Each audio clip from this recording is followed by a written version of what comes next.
A+ for Teachers is made possible by the New Jersey Education Association, 200,000 teachers and educational support professionals working to make schools great for every child. Hi, I'm Barbara Kishishian. The NJEA is proud to support quality television programs like this one that educate and inform families in our state. Funding for this edition of Caucus New Jersey has been provided by the New Jersey Education Association, working for great public schools for every child, and by Wells Fargo.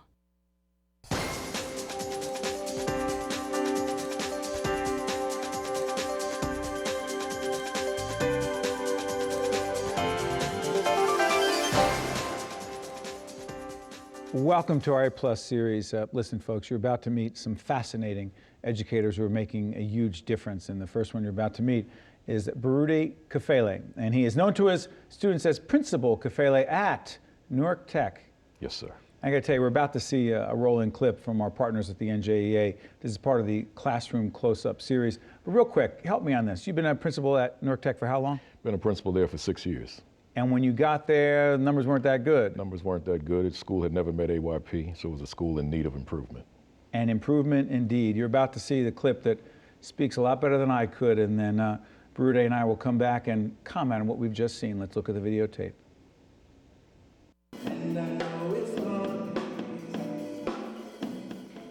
There was a special assembly last December at Newark Tech High School. Guests included the State Commissioner of Education and Newark's mayor. Milken Family Foundation Chairman Lowell Milken was there to surprise Principal Baruti Kafele with a National Milken Educator Award for transforming the troubled high school. I'm proud to be the principal of this school. It is a blessing to be principal. I am blessed to receive this award. And again, Mr. Milken, I thank you from the bottom of my heart. I've got this narrow focus on what I do, and it's who I am. My name, obviously my name is Baruti Kafele, but much more commonly it's Principal Kafele. And it's to the point now where people actually call me principal as if they're addressing me by my first name. They'll just say principal. And I welcome that because it's a reminder of who I am and what I'm about. Early each weekday morning, Kafele delivers a motivational message. I've got a school full of young people and teachers, so let's put on our seatbelts, buckle them up, and let's soar. I had to be a motivator, motivate students all day and keep them inspired. And that was my focus. And then the skills and ability all fell into place. But for me, at the core, is inspiring a kid to want to succeed. Before Kafele arrived, the State Department of Education labeled the poorly performing Newark Tech in need of assistance. 4 years later, U.S. News and World Report magazine rated it one of the best high schools in the country. Kafele says it took 1 hour in his first school-wide address to turn things around. And I told the young people, this is what I expect. This is what we can't do anymore. I expect excellence. We can do this. I'm the new leader, and here's the direction that we're going. No mediocrity. Make sure you put your best out there. I see why he does that, because when you think about it, we're not just competing nationally, we're competing globally, and there's going to be numerous people who actually has their best out there. Signs posted around the school remind everyone what Kafele expects, including higher scores on the High School Proficiency Assessment, or HESPA test, for juniors. This year's HESPA scores 93% language arts, 83% math. I spend a lot of my time, energy, and my thoughts on what I do, but it's not exhausting because I live this. It's my passion. It's all I know. Wow.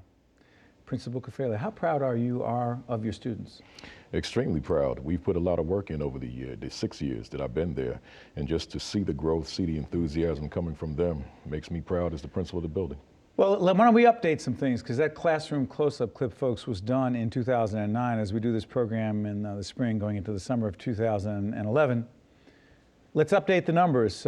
Language arts proficiency, what's the number? We're at 100% proficiency right now. How about proficiency in mathematics? 98%. And we have 6 more students that need to pass that test. They did a retake in March, and we're waiting for that. And I've already claimed the 100% in mathematics as well for them. Wow. How do you explain the turnaround? I mean, the morning message is great, you know, when you are a great motivator, but it's more than that, right? It's more than that, but I say it's leadership. I say to folks all the time, you show me a school with extraordinary teachers, with a weak leader, and I'll show you a school that's less than what it could be. But on the other hand, you show me a school with a strong leader, with teachers who are not quite where we want them to be, and I'll show you a school with a wealth of potential, because the leadership is going to ensure that those teachers are getting the support that they need to become extraordinary. Well, as a student of leadership who struggles and questions all the time what it means to be a great leader, talk to us about the keys to being a great leader at your school. I've got to lead by example. I've got to demonstrate what I want out of my staff. I've got to demonstrate what I want out of my students. I've got to be visible. I've got to be present. I've got to know them. I've got to know all those students in the building. Is that possible? Extremely possible. It starts off, you know, one of the things you mentioned, the morning announcements.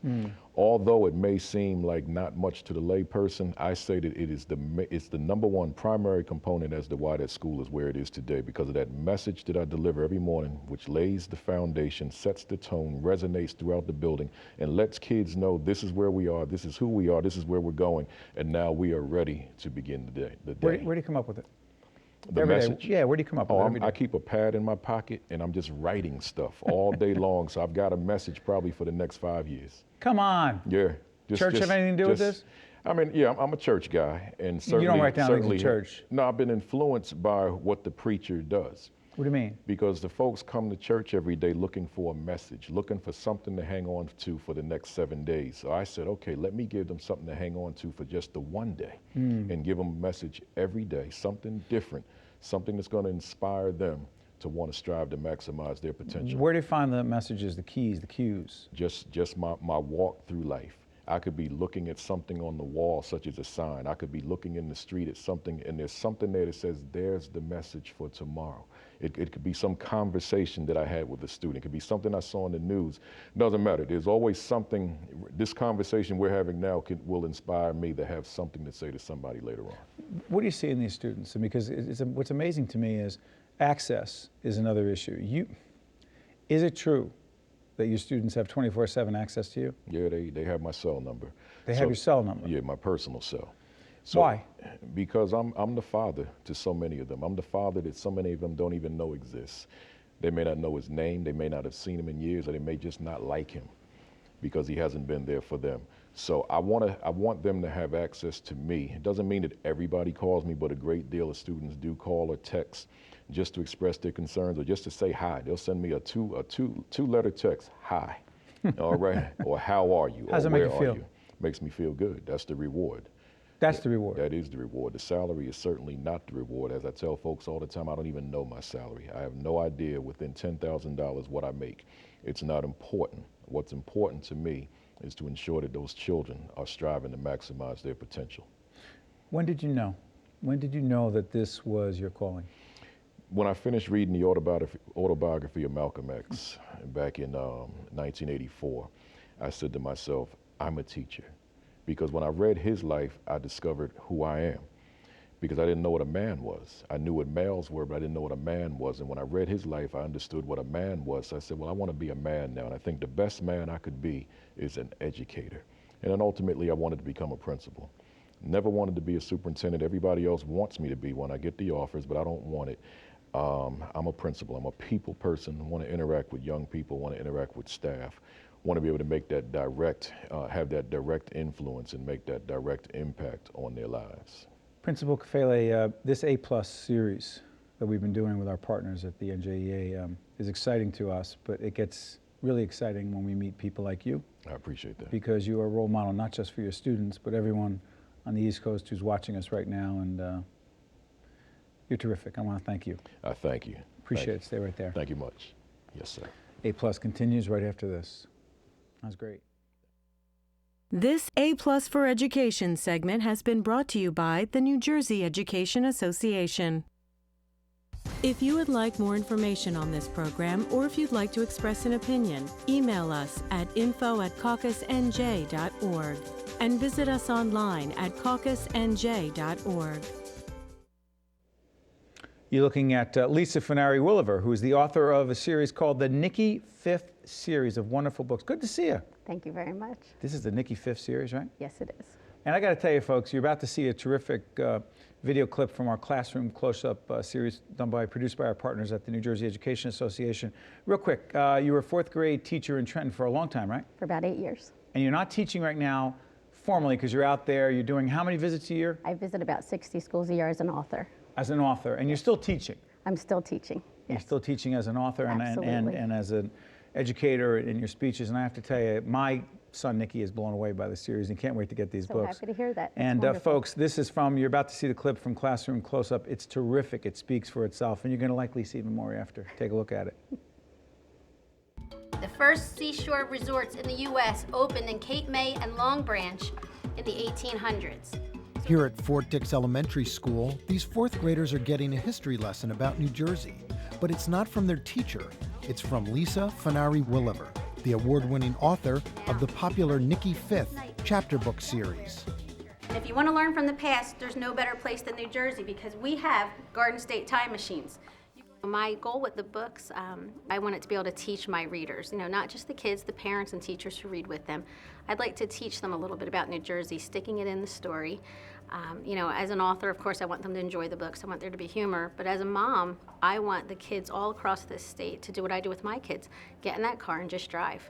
The hope is actually that every child gets to go out and see all those places, but the reality is not every child will get to see every one of those places. So we can make sure that the kids who are reading the book at least get to see what these places look like.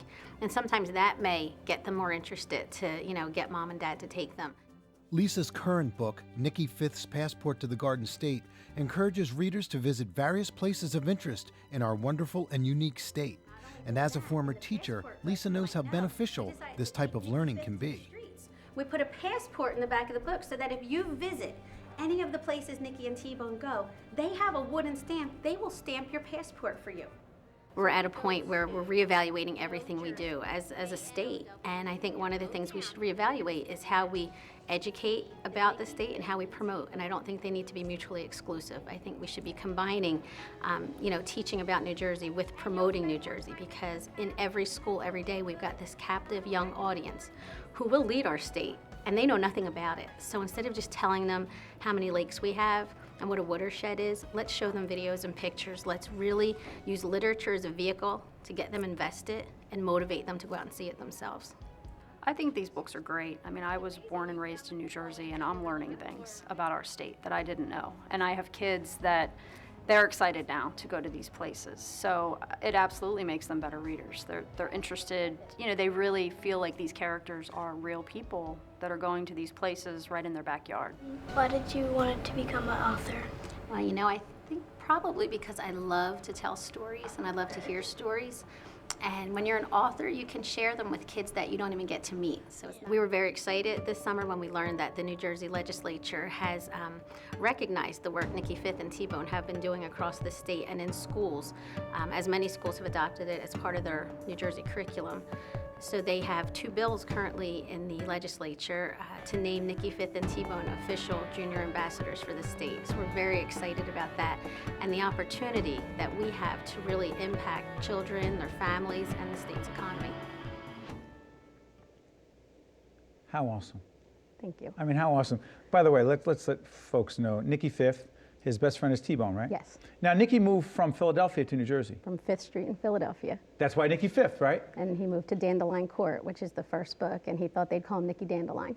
By the way, here we go. Let's go. There's Nikki Fifth for Hire. Yes. 32 Dandelion Court, which is his first book. home. Yes. And Garden State Adventure. Now, Yes. again, as we saw in the tape piece, I mean, you're putting all these things together. You have a great quote. You tell folks, listen, the law of New Jersey says that you have to teach kids about New Jersey, but it doesn't say you have to bore them to tears. Absolutely. Where do we ever get that idea? I just think New Jersey's always been on the back burner, and I think we need to move it forward. I think it would benefit the economy, it would promote family time, it promotes reading, and it supports all the wonderful places that Nikki and T-Bone visit in the books, because my readers then follow along and they visit these places. So we've had an enormous number of families following their itinerary. So overall, it won't just, it's not a symbolic gesture, naming them official ambassadors. It actually will affect the economy. It will affect, you know, how they appreciate the state, what they know about their state, because right now it's very limited. What do you see in these kids' eyes when you're talking to them and they're seeing the pictures, or better yet, they're out there actually seeing and experiencing the state? See the connections. They make a connection. This is a place that I've been to before. Or this is my town that's in a book. Or that town sounds amazing. I want to go there. So we're inspiring them. We're inspiring them, and they're becoming proud. You know, I travel all over the country, and I defend New Jersey all the time. We need it, don't we? We're the most misunderstood state in the nation. I mean, I defend us when I'm in the backwoods of Louisiana and I'm in South Dakota. No matter where I go, we still have that negative perception, and we need to change that. Where did your passion for teaching come from? You know, I had amazing teachers. I grew up in Trenton, New Jersey, Catholic school my whole life, little Italian neighborhood, and I had amazing, strong teachers. Absolutely. It was Chambersburg, right? Chambersburg, right on Franklin Street. Oh my God, you're kidding. Yes. My neighborhood was just like it, only in Newark. I know. We thought, I went to Chambersburg. I said, wait a minute, it's the same thing. Same thing. So you loved it, you went to school, and you had great teachers. Yes. But teaching in Trenton, challenging? It was very challenging, but the greatest love I had in Trenton was the kids. The kids appreciated everything that I did, and they were the ones who really inspired me to start this series, because I was responsible. The kids? Absolutely. I was responsible for teaching New Jersey, and it was painful. You know, they didn't want to know what a watershed was. They wanted to see things, and they didn't want to see street signs and town signs. They didn't want to see how many counties we had. They wanted to see the counties. So the idea was, when I write the series, in the beginning I was thinking, you know, I need to create an amazing setting. And I woke up one day and I said, I live in an amazing setting. So I could use New Jersey as the setting and really make sure my readers learn something while they're reading. So, you know, humorous, realistic fiction works. Tell us about some of the great places people see, or the young people who my son is going to be reading the series after we finish. What's he going to read about? He's going to read about Wild West City. Wild West City. He's going to read about Storybook Land, the old barracks, the State House, Morristown, all over the state. The new book comes out in May. It's Nikki Fifth at the Jersey Shore. Oh, Nikki, hold on. No Nikki Snooki, Fifth at the Jersey? no There is no Snooki. Snooki. No, there won't be a situation. It's situation free. But it covers the entire coast, because what I realize when I visit schools, some kids never get to the beach, and the ones who do, they are very loyal to one beach, and we want to expose them to the whole 127 miles we have. It's so true. By the way, you recently testified before the state legislature. I did. On what, about what, and why? They have 3 bills right now to name Nikki Fifth and T-Bone official junior ambassadors for the state. So That's I testified fabulous. before the Assembly Arts and Tourism Committee. It was unanimously voted upon. It passed. It's released from the committee. It goes to General Assembly. So I think that's another way for kids to identify with the characters and really relate to them, and make it something visible that You know, they'll as I see. look at the series and I read about it, and it's a great chapter book, and for those of us who try to read to our kids at night, that's what chapter books are. Yes. How many chapters you're going to read tonight. I look at this and I go, hey, this could be a great TV series. I'm always thinking producer, Absolutely. mentality. You ever think about transferring this or taking it and moving it onto the video side? We've been discussing an animated series, and what I liked about the idea, it was a New Jersey animation company, and their idea was live background, animated characters, because I don't think it would do justice if the entire series was animated. They wouldn't get that those old barracks are real. You want If to see the real thing, see the real not thing the with animated the version, characters. right? You know, even if you don't see the characters, you might just hear them. It's from their perspective as they're walking into all these places. I think it could be an amazing tool that, you know, for families and for schools. And my market, children, it's a renewable market. It comes along every year. Lisa, finally, real quick, you want the state to put up signs saying what? About what? I'd like to see their pictures. And Nikki Fifth and T-Bone were here. Nikki, you know, these are their spots. This is what they recommend, so that kids and families will know this is a great spot to visit. I got to tell you, you're inspiring for all of us. Thank you. And we can teach in so many different ways. And even though you're not in the classroom formally or officially anymore, you're still an educator and a teacher. I haven't and retired. You get an A+ from us. Thank you so much. Lisa, thank you so much. We appreciate you joining us. My pleasure. Great job. Thank you. Stay with us. A+. We'll continue right after this. That was fun. This A+ for Education segment has been brought to you by the New Jersey Education Association. If you would like more information on this program, or if you'd like to express an opinion, email us at info@caucusnj.org and visit us online at caucusnj.org. You're looking at Jeanne DelColle, who is a history teacher, Burlington County Institute of Technology, and the New Jersey Council for the Humanities Teacher of the Year. Good to see you, Jeanne. Thank you. We're about to see a clip from Classroom Close-Up talking about you and the work that you're doing in the humanities, making it fascinating and interesting, right? I'm trying. That's all the setup I'm going to do. Classroom Close-Up coming up right now.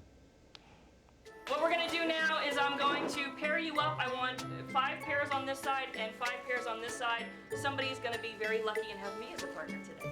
We have just done a series of lessons on the Renaissance and artwork, and we've done a little bit with analyzing artifacts before. So now that we've talked about what color means and what form and content means as we're analyzing painting, I wanted them to actually attempt to do some of their own. So we started to talk about symbols today and what symbols represent us and what symbols we use every day. And so I had them place those symbols on a flower pot so that another group of students would be able to interpret it later. With us today, we have a special guest star, Mr. Steinhauer. Well, it turns out there's a lot more going on here than even art and symbols.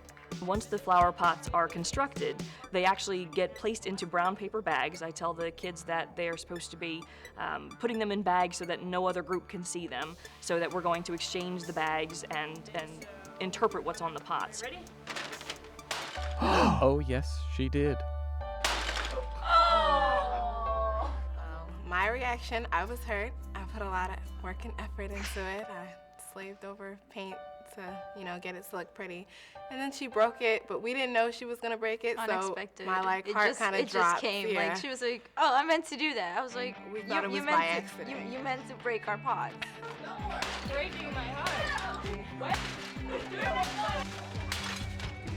Their job is to first reconstruct it as an archaeologist would if they found potsherds in the field, and then interpret the symbols that are on it to then try to figure out who it belongs to. It's like a big 3D puzzle, isn't it? The project is just one example of how Jeanne DelColle connects history and culture to the world of her students. I always tell her she's one of the most influential teachers I've ever had because she's someone who's really passionate about, what she does. And so this year she came to the attention of the New Jersey Council for the Humanities.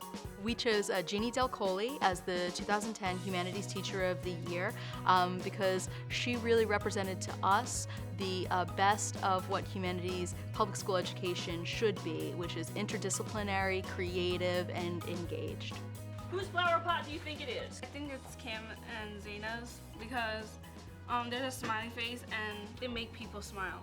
Bringing archaeology and her experiences as an amateur archaeologist, into the classroom, we thought this is just fantastic. I mean, this is someone who really is taking the humanities and making it accessible to everyone. College football, love college football.